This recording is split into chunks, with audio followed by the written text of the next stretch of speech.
Hey, welcome back to our next lesson. We're going to do what I know a lot of people would call desensitizing, but I actually prefer to call it building courage because the more I think about it, what you should look for in a horse would be a horse that is responsive and alert, but still controlled and calm. And if a horse is desensitized, it makes me think that a horse might actually be numb. And everybody has ridden a numb sided or dead sided horse at least once in their life, and it's bloody hard work. And it shouldn't be hard work, we should have reactive, responsive horses. So, what we're looking for is we need to build courage for these horses. So, I'm going to call it building courage instead of desensitizing because, I want my horses to be brave and fight the fear, not just be doughy and hard sided. So you'll notice Gladiator is a little bit sweaty, but that's because we just finished another session of lying down on the opposite side. So we're going to start with the big scary blue monster called a tarp. It's known amongst horses that it has very big teeth and it eats horses for breakfast. So when we introduce a horse to something, we give him all the loose rein that he wants. We don't drag on his head, we don't, pull on him, we don't make it hard, and it's all his choice. So he's going to come with me. I'm going to lead him on just a little bit. There we go. You'll notice, I've got a big smiley smile in that rope. There's no tautness. I've got an open hand when I'm asking him to come forward. I'm not hanging on the rope. I don't know if it's an old wives' tale or if it's science or, something like that, but I read somewhere that that patch of skin where horses mutual groom each other, when that's stimulated, it actually lowers the heart rate. But, I could be totally wrong and it could be a total myth. But, that's just where I rub them to reassure them. So after we've given him a little reassure, we're going to get him to have a look and we're going to lead him. We don't want to be dragging him out the front, hanging on his head. Horses hate to be dragged. Horses want to be confident and comfortable with their leader. So I'm going to ask him to come with me. And, I'm not going to force him to look at it. I'm just going to, offer it to him and then show him, oh, shit, there's something there. Look at that. Oh, my Lord. And we're not going to jump. Don't react. There's going to be no spooking because if you jump, he should obviously be terrified because if the leader's scared, then, he needs to run for his life. So as the leader, you don't jump, you don't spook, you give him every reason to be confident. Now, a great way to change the direction of a horse's feet, if you find he's just, not coming forward, change the direction of your own feet. Go a different way. So there we go. We're getting him to look at it, allowing him to have a look, not pressuring him. We're not making him do it. It's all his idea. So stepping forward, that's it. There we go. Have a nice look. And even the smallest bow of the head looking down, we reward that because we want the horse to look, because this comes in handy later on when we start driving them. When they see something that's pressuring, we need them to look at it instead of just ignore it. And the reason we do this is because the natural response for a horse is to take off and then look. And our aim for everything is to teach him to look before he runs. And it is difficult to change that instinct, but if we do it properly, we can make it second nature. And once we've practiced, thinking about things before we run, then we go up to them and we touch them with our nose. So there we go. Look at that tiny step on. That's all it needs to be to start with. Just a little bit of a touch. So there we go. No rushing, just moseying along. He's offering to have a look. Excellent stuff. He goes, oh, it doesn't have teeth. Curious. And remember how we talked about energy and intent and, having the good vibes in our words. So this whole time, every time he looks at it, we project good vibes and we reassure him with big words like, good boy. That's it. There we go. Big looks, big rewards. So he's still not sure. He's looking to us for reassurance.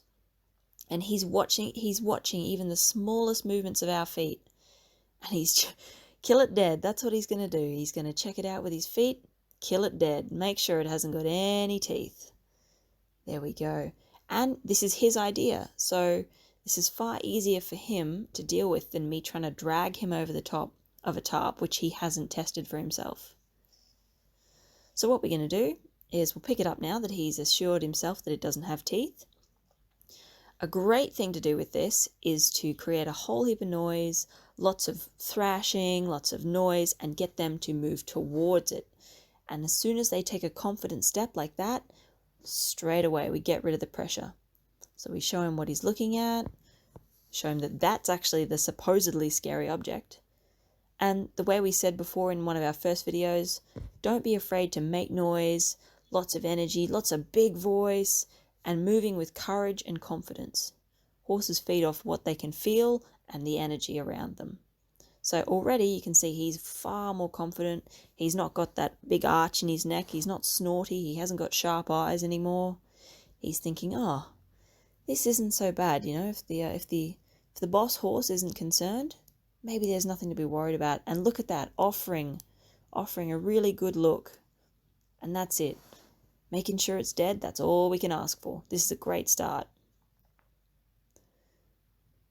And that day we both became a pair of tarp murderers, killing tarps since '96.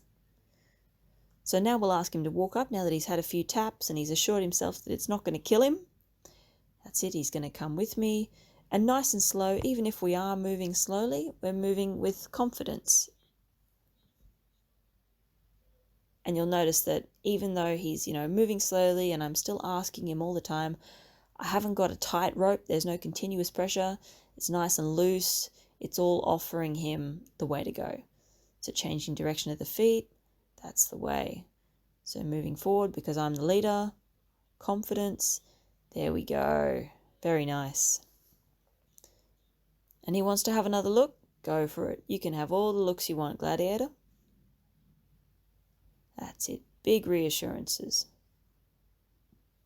So now that we've got that and we've established that this doesn't have teeth, we're going to get him to walk towards it when it's making heaps and heaps of noise.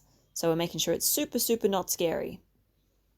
And every time he comes towards it, there we go. We drop and drag. So lots of noise, lots of noise. He's looking. Ask him to come forward. Ask him to be brave and fight the fear. And there's that step. That's what we're after. Nice.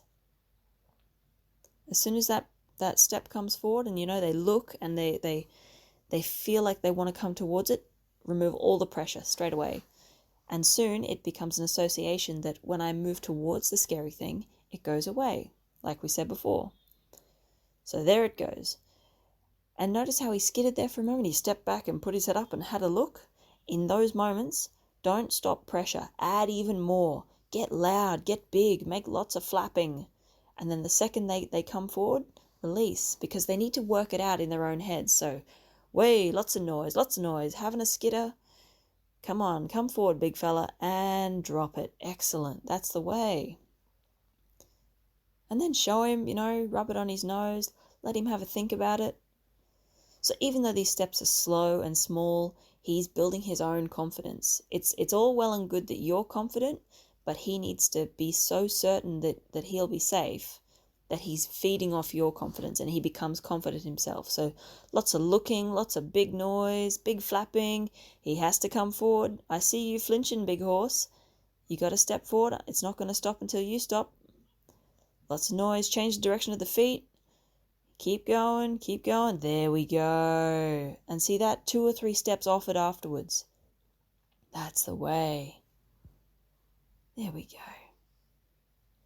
So what we're looking for here is when he steps forward like that, it's to look at it. He needs to come with the intent to touch it.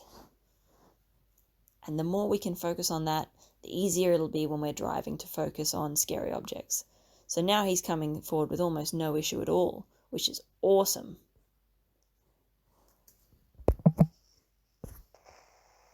So there'll just be a quick break in this and I'll swap over to another video. In this one, what we're aiming for is we're going to walk towards him while making lots of noise and he has to stop. And the second he stops, it comes away. So there we go. So if you're ever unsure of when to stop with the large movements and all that business, if you're walking towards them, if they're backing up and backing up, keep adding pressure, but the second all 4 feet are stationary, take away the pressure and then give them big rewards. So there we go. Yep, check out, make sure it's dead. That's the way. So as we said before, we're going to come over here. And see how he's already looking. He's far more confident than he was in the last clip. And so he can't get away. That's his feeling, is once he's used to understanding that if he runs away, it's going to chase him. So he's better off just to stand still. So I'll just quickly demonstrate here what we're aiming for. So he's got every option to run away. He could turn tail and bounce off the walls if he really wanted, but he's been reinforced, and the positive side of this is that if he comes towards it, it stops. So he's having big licks and big chews. He's understanding that it's not going to bite him, but he still needs to be brave. So there we go, looking, and that was a tiny step forward. So there we go, good stuff. So still not 100% certain, but we'll just change the direction of the feet. And there we go, nice step forward. Good boy. So he's had a look, had a sniff.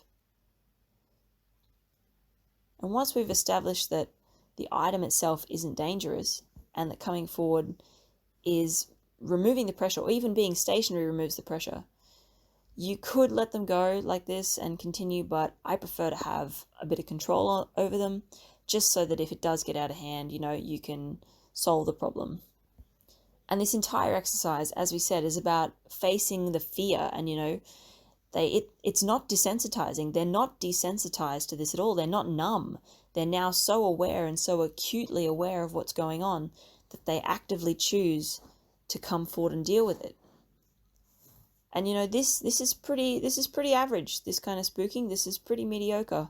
It may get 10 times worse depending on the horse. If they've been wrapped in cotton wool and totally sheltered, they may be 100 times worse than this. This guy is really quite a chocolate box for doing this. He's really showing the best side of it. So just same stuff again until he's absolutely certain. So he's still a bit flinchy, he's walking backwards. That's not good enough for me. I don't want that walking backwards business. We want him to stop. He's having a spook. That's a-okay. Keep going. More pressure. All 4 feet are stationary. Excellent. So now he has to come forward. There we go. That's a good boy. Oh, he goes, oh my goodness. That's not as scary as I originally thought it was. So again, just flapping, and look at the difference between that and about 10 seconds ago. We're fighting the fear. We're being brave. So we'll ask him to come towards the scary thing. Ooh, look at that, ropes. That's the next scary thing. We'll get to that. He goes, yeah, that's not so bad.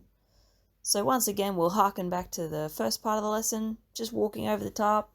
See if there's any difference in, how he handles it. Is he still scared of it? Maybe. Is he brave? Absolutely.